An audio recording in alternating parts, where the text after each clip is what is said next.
Hello students, welcome to my YouTube channel. तो आज के वीडियो में हम बात करने वाले हैं कि अगर हम किसी चीज़ को पढ़कर भूल जाते हैं या पढ़ा हुआ याद नहीं रहता है तो वो कैसे याद रखें।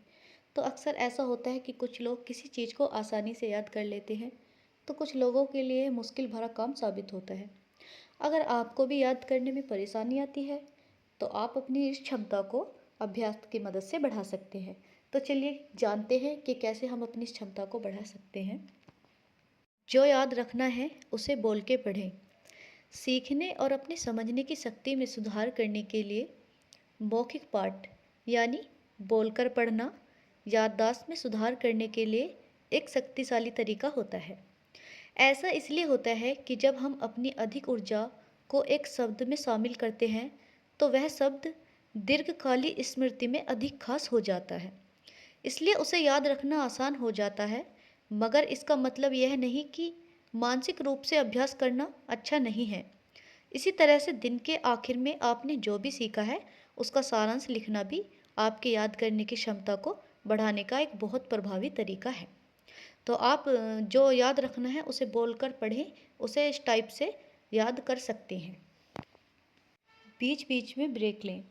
तो जल्दी से सीखने की प्रक्रिया में यानी ब्रेक आराम न करना भी आपको सुस्ती और मानसिक थकावट का अनुभव करा सकता है। यदि आप जल्दी से सीखने के चक्कर में पढ़े ही पढ़े जा रहे हैं तो ब्रेक न लेना यानी कि आपको अपने आप को आराम न देना भी आपको मानसिक दिमाग से आपको बोर हो सकता है, आप थक सकते हैं।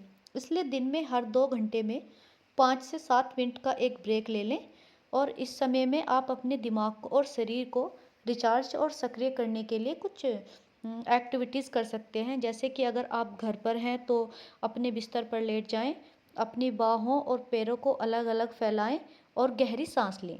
योग में इस आसन को श्वासन कहते हैं। ये आपके केंद्रीय तंत्रिका तंत्र को शांत कर तनाव मुक्त कर सकता है। तो आप इस टाइप से अपने शरीर को कर सकते हैं तो आपको अच्छा लगेगा और आपके शरीर को भी। दूसरों के साथ ज्ञान साझा करें। तो आपने जो सीखा है उसे दूसरों के साथ साझा करना आपके अपने खुद के ज्ञान और विषय की समझ को मजबूत करने का शानदार तरीका है। साझा करने या सिखाने का कार्य किसी के ज्ञान को बेहतर बनाने में मदद करता है। यदि आपके पास अपना ज्ञान साझा करने के लिए कोई नहीं है तो बस आप किसी को सिखाने का दिखावा करें, यानी कि डमी करके आपके पास टैडी है या आपके पास बोतल है, कुछ भी है, आप बस ऐसा सोचें कि आपके पास कोई है और आप उसे सिखा रहे हैं। तो जितनी बार भी आप ऐसा करते हैं उतना ही यह आपके मस्तिष्क को उन चीज़ों को समझने और सिखाने के लिए तैयार करेगा।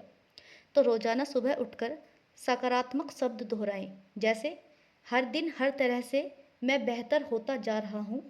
शब्दों में रचनात्मक शक्ति होती है। तो जो शब्द होते हैं उनकी शक्ति से हमारे मस्तिष्क का अवचेतन मन को आपके इच्छित परिणाम से प्रभावित करने में मदद करता है। तो आपके दिमाग को पॉजिटिव पॉइंट मिलता है, पॉजिटिव वाइब्स आती हैं और आप जो आपने पढ़ा है आप उसको ऐसे इन टिप्स की मदद से और ऐसे बहुत अच्छे से याद कर सकते हैं। धन्यवाद।